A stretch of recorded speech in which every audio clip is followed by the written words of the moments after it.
Hello students, हम arithmetic progression का part 2 लेके आए हैं और हम आगे इसमें बताएंगे कि आगे हम कैसे प्रश्न को सॉल्व करते हैं। ठीक है, तो जो पहला प्रश्न आएगा हमारे लिए वो क्या है। ठीक है, तो पहला जो प्रश्न है √3 + 3√2 एंड 3√2 2√2। ठीक है, और यहाँ हो जाएगा 3 + 3√2। ठीक है, और ये क्या दे दिया हमें, एक सीरीज दे दी है। ठीक है, क्या दे दिया, एक सीरीज दे दिया और सीरीज में पूछा है कि ये अर्थमेटिक प्रोग्रेशन है या एक सीरीज है, तो इसमें डिफरेंट वो क्या निकालिए, दो या आगे के दो पद निकालिए। ठीक है, तो आगे के दो पद हम कैसे निकालेंगे वो देखिए। तो पहले हम बात करें तो ये फर्स्ट टर्म जो है इसका वो फर्स्ट टर्म है। डी की बात मैं करूँ तो डी कैसे निकालते हैं, √3 + 2 और ये कितना हो जाएगा, माइनस हो जाएगा। माइनस से माइनस कर गया तो डी बराबर कितना आ गया, √2 आ गया कि नहीं, √2 आ गया कि नहीं हो गया। फर्स्ट टर्म क्या है, 3 है, डी निकाला हूँ तो डी कैसे निकाला, 3 ये वाला पोर्शन जो है सेकंड टर्म हमने यहाँ रखा और माइनस कर दिया फर्स्ट टर्म को, तो क्या हो गया, निकल के आ गया कि नहीं आ गया, डी निकल के आ गया। ऐसी मैं बात यहाँ पे कर लेता हूँ। तो यहाँ पे D1 है और ये D2, हमें पता करना है कि ये अर्थमेटिक प्रोग्रेशन है कि नहीं है। ठीक है, तो देखिए 3 + √2 2√2 और माइनस कर देंगे ये वाली, तो 3 - के √2, तो 3 से यहाँ 3 कैंसिल हो गया और बचा क्या है, 2√2 - √2 और ये आ जाएगा √2 कॉमन ले लिया हमने और यहाँ बचेगा -1 और यहाँ पे इसमें से माइनस कर दूंगा तो क्या बचेगा, √2। ये आंसर मतलब क्या है, ये भी डी आंसर D2 हो गया। ठीक है, अब हमें पता चल गया ये अर्थमेटिक प्रोग्रेशन है। ठीक है, तो अर्थमेटिक प्रोग्रेशन है तो हमें क्या करना है, अगले 3 पद निकालने हैं। अगले 3 पद निकालने के लिए मैंने बताया था तुम्हें कि जब अगले 3 पद निकालूंगा तो इस पद में मैं 1 जोड़ दूँ, इस पद में क्या कर दूँ, 3√2 + √2 जोड़ देता हूँ, तो फर्स्ट पद हमारा इसके आगे वाला जो फर्स्ट पद होगा वो निकल के आ जाएगा। क्या निकल के आएगा, ये हो जाएगा हमारे पास, कितना हो जाएगा, ठीक है, 3 + 4√2, 3 + 4√2 हमारा अगला पद निकल के आ गया।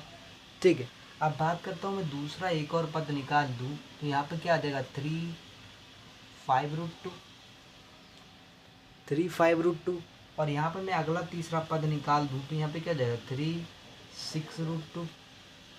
तो ये हमारा हो गया, क्या हो गया, 3 4√2 एंड 3 5√2 एंड 3 6√2। तो ये हमने क्या कर लिया, ये अर्थमेटिक प्रोग्रेशन था, हमने इसे सॉल्व भी कर दिया। ठीक है, तो आगे देखिए कैसे हम करते हैं इसे आगे। ठीक है,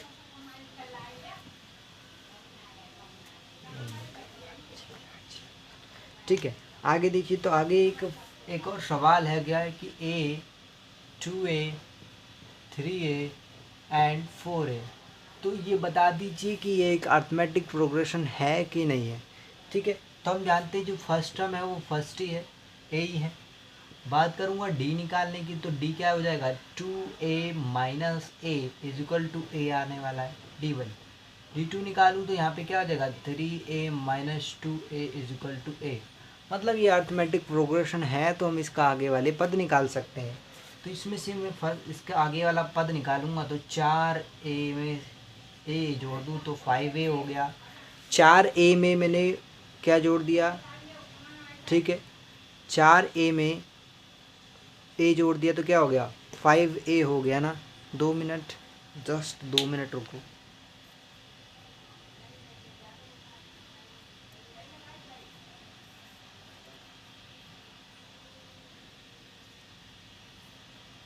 ठीक है, हाँ, तो क्या था, 5 कितना हो गया, 4A में मैंने कितना जोड़ दिया, A जोड़ दिया तो ये कितना हो गया, 5A हो गया। ठीक है, यदि मैं यहाँ पे क्या कर दूँ, 5A में A जोड़ दूँ तो 6A हो जाएगा और यहाँ पे मैं तीसरा निकाल लूँ तो तीसरा क्या हो जाएगा, 6A में मैंने A जोड़ दिया तो क्या हो जाएगा, 7A हो गया कि नहीं हो गया। ठीक है, तीनों हमारे निकल के आ गए। यहाँ पर हमने कुछ नहीं किया, बस केवल यहाँ पे डी निकाला और डी में हमने अंतर देखा क्या आ रहा है, डी में सेम अंतर आ रहा है तो सेम में हमने क्या कर दिया, ए इसमें जोड़ दिया। फिर जो आया अगला पद उसमें फिर ए जोड़ दिया, फिर अगला आया, फिर उसमें हमने ए जोड़ दिया, फिर अगला आया, उसमें ए जोड़ दिया। ठीक है, तो लाइक दिस आपको समझ में आ गया होगा। ठीक है, आगे की ओर चलते हैं हम। आगे वाला प्रश्न क्या कह रहा है हमसे। ठीक है, आगे वाला प्रश्न क्या कह रहा है कि देखते हैं। तो यहाँ पर एक प्रश्न और है। ठीक है, एक प्रश्न और है कि √2 8√2 एंड यहाँ पे हो गया 18√2 और यहाँ रूट रखा है। क्या हो रहा है, √2 8 रूट और यहाँ हो जाएगा कितना 18 रूट और यहाँ हो जाएगा 32 रूट। ठीक है, तो ये बताना है कि अर्थमेटिक प्रोग्रेशन है कि नहीं है। तो देखिए, अर्थमेटिक प्रोग्रेशन के लिए मैं बात करूँगा तो ये फर्स्ट टर्म हो गया, डी निकालूंगा तो D1 निकाल दूँ तो कितना हो जाएगा, यह हो जाएगा 2√2, मतलब 8 को मैं ऐसे लिख सकता हूँ और √2। तो यहाँ क्या बचने वाला है हमारे पास, रूट ही बचने वाला है, रूट। ठीक है, √2 बच गया। √2 बचने के बाद हमने D2 निकाला, D2 भी क्या आने वाला है, देखो इसको मैं क्या लिख सकता हूँ 3√2 एंड ये हो जाएगा 2√2 और यहाँ निकल के आ गया हमारे पास क्या, √2। ठीक है, √2 निकल के आ गया। अब हमें आगे वाला पद निकालना है, मतलब इसको मैं क्या लिख सकता हूँ 4√2 और ये कितना √2, तो कितना हो गया 5√2 हो गया ये। और मैं आगे वाला पद निकालूंगा तो यहाँ पे 5√2 में √2 जोड़ दूँ तो कितना हो गया, ये हो गया 6√2 और यहाँ पे मैं कितना जोड़ दूँ 6√2 पे 2 जोड़ दूँ तो कितना हो गया, ये हो गया 7√2। ठीक है, समझ में आ गया हो। ठीक है, तो देखो यहाँ पे क्या करा है, कुछ नहीं करा, मैंने ए निकाला। ए क्या है मेरे पास, ये सेम दिख रहा है, फर्स्ट टर्म हो गया। और डी निकालूंगा तो मैंने सेकंड टर्म में से फर्स्ट टर्म को माइनस कर दिया तो डी निकाल दिया मैंने। ठीक है, डी निकाल दिया। तो डी निकालने के बाद मैंने क्या किया, इसमें इसको मैं किस प्रकार से लिख सकता हूँ, 4√2 लिख सकता हूँ। ठीक है, 4√2 लिखा है तो यहाँ पर मेरे पास क्या आ जाएगा, 5√2 आ गया और यहाँ पे 6√2 हो गया और यहाँ पे 7√2 हो गया। और आप सोच रहे होंगे कि इसमें ब्रैकेट में लिखा हुआ है तो हम इसको कैसे करें। तो यहाँ पे देखिए 25 मल्टीप्लाई में कर देंगे, 25 में 2 की मल्टीप्लाई कर दूँ तो 50 हो गया, तो 50√2 हो गया। यहाँ 36 में 2 की गुणा कर दूँ तो कितना हो गया, 72 हो गया, तो 72√2 हो जाएगा। तो ऐसे ही हमें करना था। ठीक है, आज हम आगे वाला प्रश्न करने वाले, मतलब आज हम समझेंगे कि AP of nth term, AP of nth term मतलब AP का जो nवा टर्म होता है उसे कैसे निकाला जाए। तो बात कर रहा था मैं AN = A + n-1 × D, ये फॉर्मूला था। अप्लाई मैंने बात कर दिया था, ये फर्स्ट टर्म एंड ये सारवन तो कॉमन डिफरेंस हो गया। यहाँ पे ये क्या होता है, n टर्म होता है और ये क्या होता है, कौन सा पद n होगा, मतलब समझाएंगे बाद में जब प्रश्न करा देंगे। ठीक है, तो इसी में एक और होता है mn होता है, mn = L और ये हो जाता है इसके बराबर। ठीक है, तो अब इसको ऐसे लिख सकते हैं L = L। ठीक है, L = A + n- × D, ये भी लिख सकते हैं, क्योंकि ये जो पद दोनों हैं वो क्या करते हैं, लास्ट टर्म को दर्शाते हैं। क्या करते हैं, लास्ट टर्म को डिनोट करते हैं। क्या करते हैं, डिनोट करते हैं, लास्ट टर्म को डिनोट कर रहे हैं। ये वाले जो पद हैं वो लास्ट संकेत को डिनोट करते हैं या लास्ट टर्म को डिनोट करते हैं। ठीक है, एक सीरीज दे दी जाती है और उसमें एक लास्ट टर्म दे दिया जाएगा, तो लास्ट टर्म के लिए हम ये फॉर्मूला अप्लाई कर सकते हैं। ठीक है, तो समझ में आ गया होगा। आगे की ओर चलें तो हमारा जो प्रश्न बनेगा, पहला प्रश्न क्या बनने वाला है हम आपको दिखाते हैं। ठीक है, इसी क्वेश्चन पे आधारित या इसी फॉर्मूले पे आधारित हम प्रश्न लाएंगे। ठीक है, तो प्रश्न क्या है, देखिए फर्स्ट प्रश्न जो होगा हमारे पास वो क्या होगा, फर्स्ट टर्म क्या है, फर्स्ट AP दे दी जाएगी, एक सीरीज है, एक सीरीज। ठीक है, एक सीरीज है तो उसमें क्या है, एक सीरीज में 2 7 12 एक ये सीरीज है और नंबर दे दिए गए हैं और सीरीज में पूछा गया है इसका 10वां टर्म क्या होगा, क्या होगा इसका 10वां टर्म। मैंने इसके लिए 2 फॉर्मूले बताए थे, या एक आसान सी ट्रिक भी थी 10th फार्मूला निकालने, 10th टर्म निकालने के लिए। एक तो थी फॉर्मूले के द्वारा, क्या थी, A + n-1 × D। इसमें से हमें A भी पता है और D भी पता है। तो बात करूँगा A बराबर क्या है हमारे पास, A बराबर 2 है और D बराबर निकालेंगे तो इसमें से घटा दें तो 5 आ जाएगा। ठीक है, तो D आ गया 5, A हो गया 2 और यहाँ पे हमने ये फॉर्मूला लिख दिया है। ठीक है। तो फॉर्मूला क्या है, 10 से टर्म निकालना है, तो a प्लस यहाँ क्या हो जाएगा 10 माइनस 1 इंटू डी, और ये हो जाएगा a10 is equal to a plus 9d। तो ये डायरेक्ट भी फॉर्मूला था मेरे पास, मैं लिखता ना एक घटा के कर देता तो कितना हो जाता, 9 a प्लस 9th d हो जाता कि नहीं हो जाता, हो जाता। ठीक है।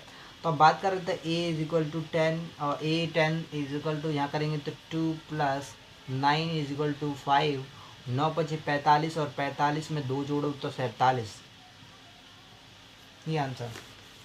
45 में 2 जोड़ा तो 47 हो गया, ये आपका आंसर हो गया। देखिए यहाँ पे एक सीरीज दी गई थी, सीरीज में क्या है 2 7 12 लिखा हुआ है। इसमें अंतर की बात करें तो कितने का डिफरेंस है, 5 का डिफरेंस, और यहाँ पे भी 5 का डिफरेंस। तो क्या होगा, ये भी एक क्या हो गई, यहाँ पे क्या हो गई, एक सीरीज हो गई। सीरीज में आगे वाली पद निकालेंगे तो 5, और यहाँ पे कितना हो जाएगा 17, 17 में भी कितने का अंतर है, 12, 5 17 होते हैं। ठीक है, 12 5 17, इसमें भी 5 का ही अंतर आएगा, ऐसी सीरीज चलती जाएगी। ठीक है। तो ये हो गया, मैंने बात करा था nth टर्म निकालने के लिए, 10वां पद निकालने के लिए। हिंदी वाले समझ लिए क्वेश्चन को। ठीक है। तो पूछा है कि एक समांतर श्रेणी दे दी गई है, एक समांतर श्रेणी में 2 7 12 एंड 17 क्या एक सीरीज है या एक बात करते समांतर श्रेणी है, जिसमें पूछा है कि 10वां पद क्या होगा, इस समांतर श्रेणी का जो 10वां टर्म है वो क्या होगा। मतलब मार्क ऐसे ऐसे समझिए, कैसे समझना है। ठीक है। तो देखिए इसको तो उतार लेना, ठीक है, हो गया ना, उतार लो। आगे मैं बताता हूँ कैसे हमें 10वां टर्म कैसे पता हो चलेगा। ठीक है, मैंने बात कर ली, यहाँ पे एक सीरीज ले ली है। ठीक है, एक सीरीज ले लेता हूँ। ठीक है, एक सीरीज क्या ले ली मैंने, 2 7 12 17। ठीक है, तो मेरे पास ये सीरीज आ गई। ठीक है, अब समझिए कि 10वां टर्म कैसे होगा हमारे पास, मान कर रहे हैं। ठीक है, एक सीरीज ले ली। अब मैंने पूछा है कि यहाँ पे मैं 10 टर्म लिख दूँ तो 10 टर्म में इसका जो 10वां पद निकल के आएगा वो क्या होगा। ठीक है, तो देखिए अब यहाँ देखिए कि 2 दिख रहा है, नहीं दिख, देखिए 2 7 12 17, 17 में मैंने 5 जोड़ दूँ, 17 में 5 जोड़ दूँ तो 22, और 22 में मैंने 5 जोड़ दिया 27, और 27 में मैंने 5 जोड़ दिए, कितने हो गए, ठीक है 32। 27 में मैंने 5 जोड़े तो 32, और 32 में मैंने 5 जोड़े तो कितना 37, और 37 में मैंने 5 जोड़े तो 42, और 42 में मैंने 5 जोड़े तो कितना 47, और उत्तर कितना था 47 था कि नहीं था, 47। तो ये तरीका तो लॉन्ग है, मतलब ऐसे कोई तरीका ये फॉर्मूला अप्लाई करके ही निकलता है। क्यों, देखो 2 7 12 17 22 27 32 37 और 42 और कितना 47। ठीक है, तो कितना हो गया 47 हो गया। अब हमने कैसे निकाला था, वो फॉर्मूला अप्लाई करके हमने 47 निकाला, और ये हमने ऐसे करके निकाला। तो देखिए ऐसे पूछ रहा है, मतलब ऐसे ही क्या कर दिया, यहाँ से ये मिटा दिया, ये वाला टर्म मिटा दिया। अब देखिए इस दूसरे तरीके से सवाल बना दूंगा मैं। ठीक है, तो ये वाला इसने टर्म निकाल वो हटा दिया और पूछ ले यहाँ से ये अगला वाला प्रश्न, मतलब ऐसे थोड़ा मैं बना रहा हूँ, वो देखिए कैसे बनता है, प्रश्न कैसे बनते हैं। मान के चलो ये एपी दे दी है, मैं क्या दे दी, एपी है। ठीक है, और एपी में ये क्या है, एक श्रेणी है, एक श्रेणी दे दी। ठीक है, ये एक श्रेणी हो गई, श्रेणी मतलब एक सीरीज हो गई। सीरीज में 2 7 12 और कितना है 47 है। ठीक है, 47। और यहाँ पर देखिए मैं पूछ लूँ कि इसमें क्या होगा कि जो जो टर्म है 17वां, जो कौन सा टर्म, ठीक है ऐसे पूछ रहा हूँ, हु इज टर्म ऑफ 70। ठीक है, हु इज टर्म ऑफ 70, मतलब जो 10 कितना है 47वां टर्म है, वो कौन सा पद है, कौन सा पद है, मतलब जो इतना जो लिखा हुआ है ये 47 लिखा हुआ, वो कौन से नंबर पे आएगा वो बता दीजिए, कौन से नंबर पे आएगा। तो देखो ऐसे निकालने के लिए क्या था formula, A N is equal to हमारे पास ए प्लस, ठीक है A plus N minus 1 into D. अब इसमें ये एन का मान पूछ रहा है, ठीक है क्या पूछ रहा है, एन का मान पूछ रहा है, ना कि इसका मान पूछ रहा है। हम बाद में किसका मान निकाल लेते, इसका मान निकाल लेते, अब एन का मान पूछा उसने। ठीक है, तो n का मान पूछने के लिए मतलब ये वाला मान हमें दे दिया है, इसने कितना दे दिया है वो दे दिया। 47 यहाँ रखेंगे इज इक्वल टू, हम इसे लास्ट टर्म भी कह सकते हैं, लास्ट टर्म के फॉर्मूले से अप्लाई करके इनसे निकाल सकते हैं, ठीक है। और a कितना था 2 था प्लस n-1 और d कितना था, यहाँ पे d हमारे पास 5 था, तो यहाँ से हमने निकाला 47 इज इक्वल टू कितना 2 प्लस 5n और -5, ठीक है। तो ये अब देखिए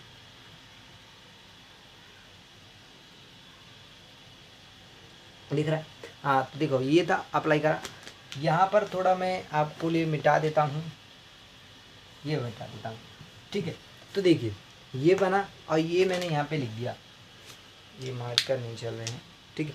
तो देखिए 47 इज इक्वल टू, यहाँ में से मैंने इसे माइनस करा तो -3 प्लस 5n, इसको इधर ले आया तो यहाँ पे 5 बचा इज इक्वल टू 5n, 5 से काटा तो 10th टर्म आ गया कि नहीं आ गया, तो n बराबर कितना 10वां पद, 10th टर्म कितना 10th टर्म हो गया।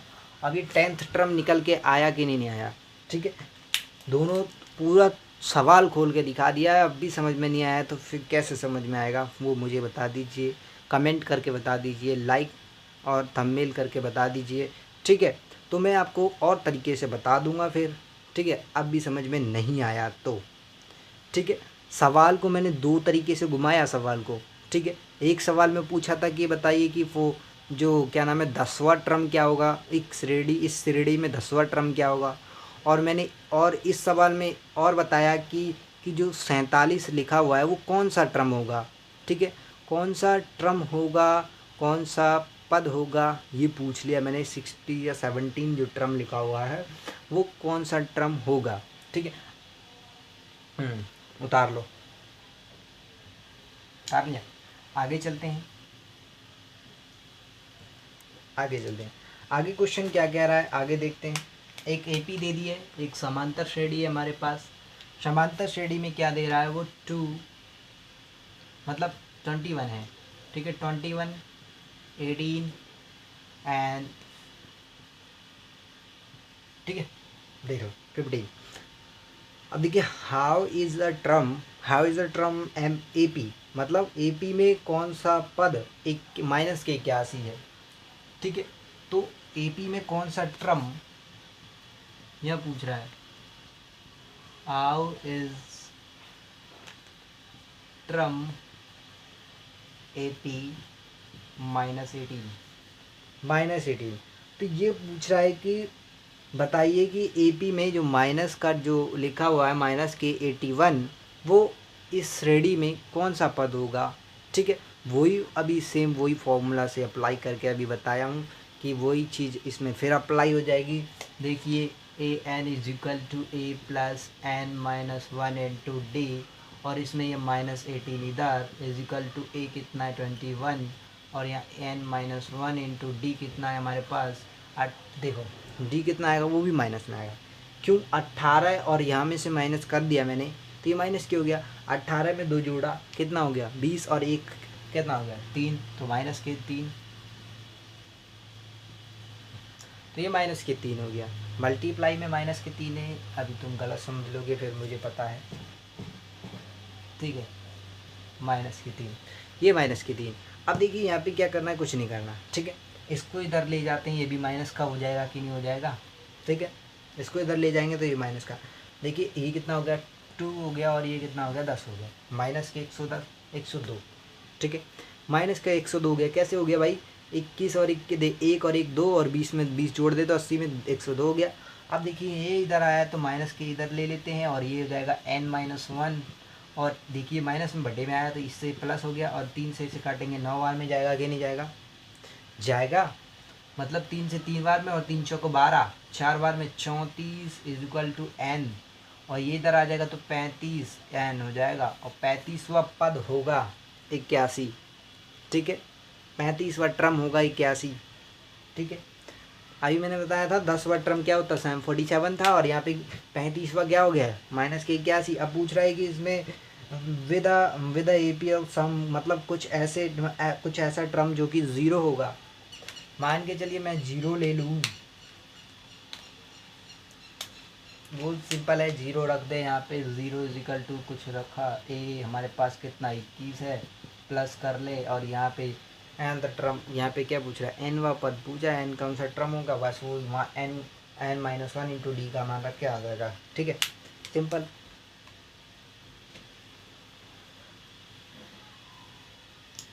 आगे देख,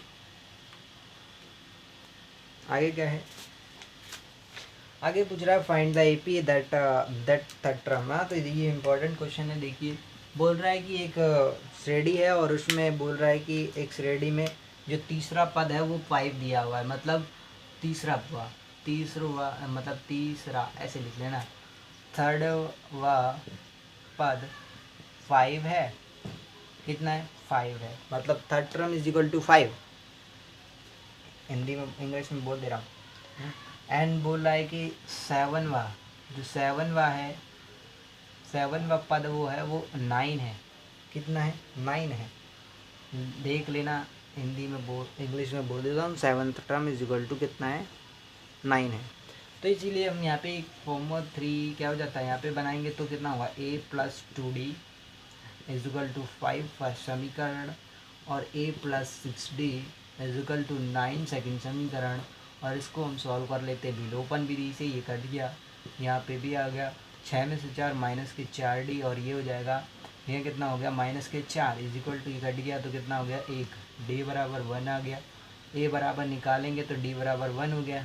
ठीक है, a बराबर यहाँ आ गया हमारे पास। देखिए यहाँ पे कुछ नहीं, मैंने ये क्या है अभी बाद में ही बताया था, जब मैंने पूछा था बाद में, जब शुरू में जब मैंने ये एक्सरसाइज या मतलब चालू किया चैप्टर, तो मैंने सब बताया था इसमें कि एनवा मतलब ये कैसे करना है, एक घटाना है, मतलब जितना पद दिया है उसमें से एक घटा के लिख देना है, इसमें से भी एक घटा, मैंने कुछ नहीं किया, लिख दिया है। ठीक है, यहाँ पे डी निकल के आ गया, ए कैसे निकालना है देखिए, ए को निकालेंगे मतलब डी का मान यहाँ रख देते हैं, A is equal to plus D into 1, और ये कितना 5, तो ए इज इक्वल टू 3 आ गया। ठीक है, ए इज इक्वल टू 3 आ गया। अब यहाँ पे पूछा है, बस हमारे पास कुछ नहीं, यहाँ पे पूछा क्या है, ए पी मतलब एक श्रेणी याद कीजिए, मतलब समांतर श्रेणी क्या होगी इसकी, या एंड अर्थमेटिक प्रोग्रेशन क्या होगा। जब हमारे पास ए निकल के आया है तो ए में, ठीक है, 3 अंतर कितने का, 1 का, 4 5 6 7, ऐसे ये अर्थमेटिक प्रोग्रेशन हो गया हमारे पास, बस कुछ नहीं। ठीक है, आगे देखें, आगे प्रश्न है हमारे पास, ये रहा, बोल रहा है कि भाई 5 मतलब 5 11 17 23 ए पी इज द, हाँ तो ये भी वही क्वेश्चन है, मतलब एक क्या दे दिए, एक ए पी है, मतलब 5 है, 11 17 एंड 23 इक्वल टू दिया गया है यहाँ पर क्या, मतलब यहाँ बोल रहा है कि जो 301 है, 301, ठीक है, बोल रहा है कि एक श्रेणी है और इसका लास्ट पद जो है वो कितना है 301 है, तो पूछ रहा है कि कौन सा, मतलब कौन से नंबर पे ये पद होगा और कौन सा वह पद है, ये पूछ रहा है। ठीक है, एंड तक पूछ रहा है कि एक अर्थमेटिक प्रोग्रेशन एक सीरीज है, उसमें क्या पूछ रहा है कि जो लास्ट टर्म है वो दिया गया है हमारे पास, और उसमें पूछा है फाइंड द लास्ट, मतलब find the term, find the term मतलब कौन सा टर्म है वो जो दिया हुआ है। तो सिंपल फार्मूला, अब एल वाला फार्मूला हम लगाना चाहें तो एल वाला भी लगा सकते हैं, लेकिन ऐसा नहीं है। A N is equal to हमारे पास कितना है, A plus N minus 1 into D, इसमें ये रख दो 301, और ये बराबर कितना हो जाएगा 5 प्लस एन माइनस 1, डी का मान निकालेंगे तो 6 हो जाएगा डी का मान, समझ गया, डी का मान कितना हो गया भाई 6 हो गया, मल्टीप्लाई 6, इसको इधर लेके आएंगे तो ये माइनस में हो जाएगा, 301 वाई मतलब कितना हो जाएगा -5 is equal to N minus 1 into D, मतलब 6 हो गया यहाँ पर। अब देखिए यहाँ पर मैं क्या करूँगा, 5 माइनस मतलब 5 माइनस कर देते हैं, 300 में से 5 माइनस करेंगे तो कितना बचेगा 295 बचना चाहिए, और 295 है लेकिन एक और बढ़ा तो 296, 296 बच गया, 296 बचा, और 296 में मैंने 6 की डिवाइडेशन कर दी।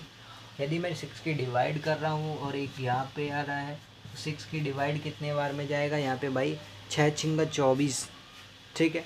24 बार में जाने वाला है, कितने बार में भाई देख, 6 कम 6 6 6 6 24, 24 में 4 बार में ये गया, 4 बच गया, 4 बार में गया, 4 बच गया, बचा कितना, 24 में कितना जोड़ू 5, 56, और कितना जाएगा 56 आता है, कितनी नहीं आता, आता है,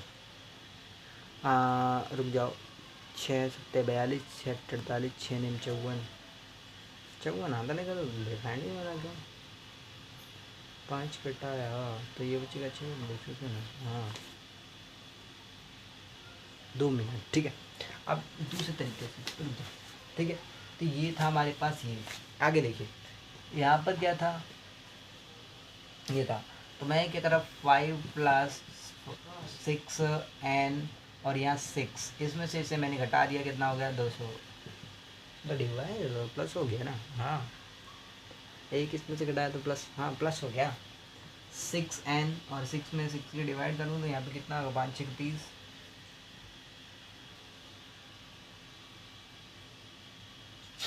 देखिए रुक जाओ 2 मिनट, 5 ही आ रहा है क्या निकल के, हाँ ये भी है क्वेश्चन, लिख दिया, गलत तो नहीं लिख दिया, 17 यहाँ दिया गया, सही है, सही है, सही सही है।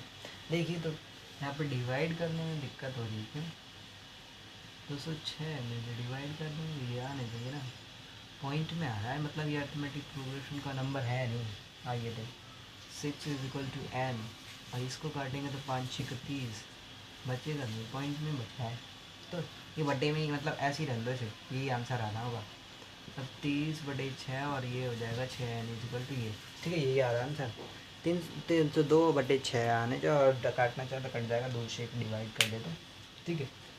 आगे देखें,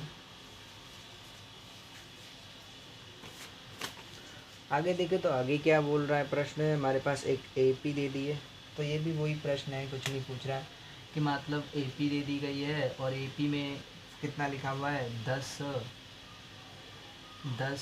4 10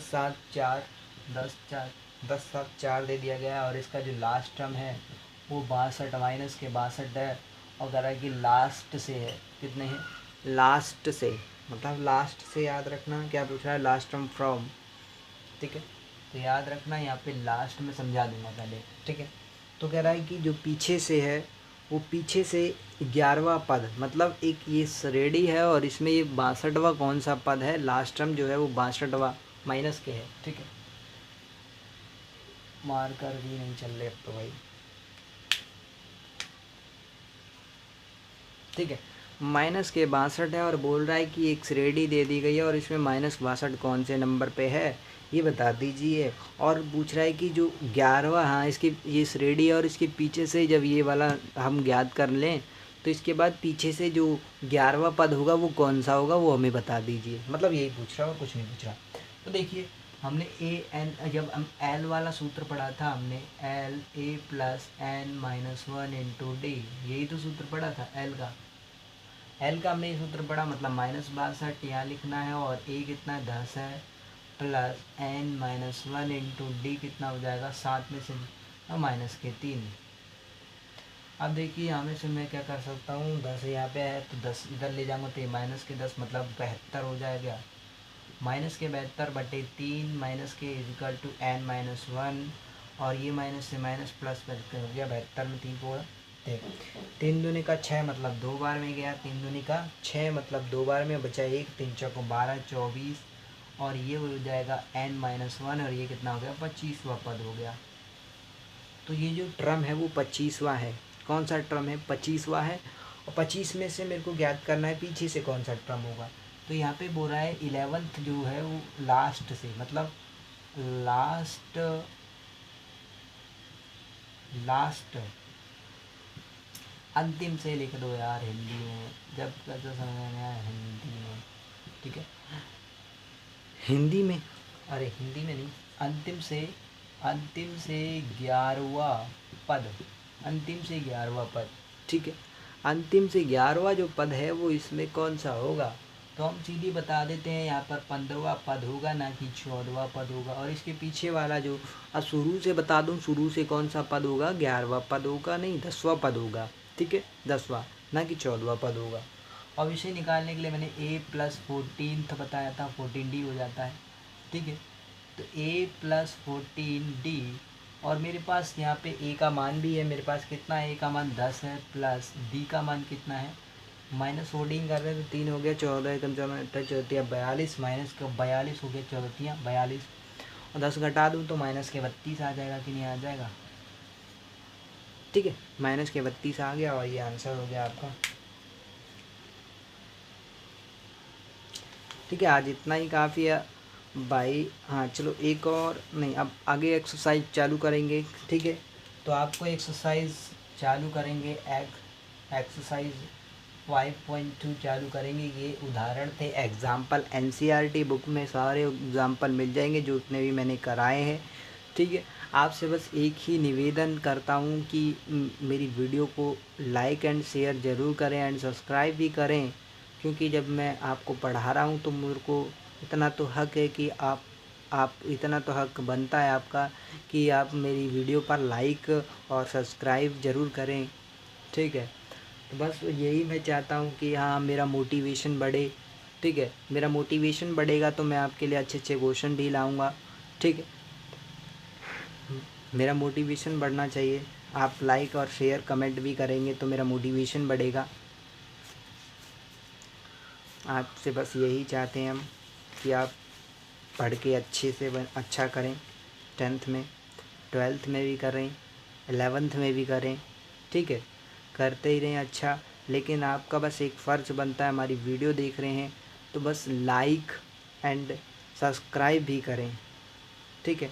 ओके, मैं आपको शुरू में इसीलिए नहीं बोलता क्योंकि आप परेशान हो या मेरे बीच में रुकावट आए कि किसी चीज़ की पढ़ाने में कोई गलती कर रहा हूँ मैं, ठीक है। तो गलती हुई हो तो माफ़ कर देना, ठीक है।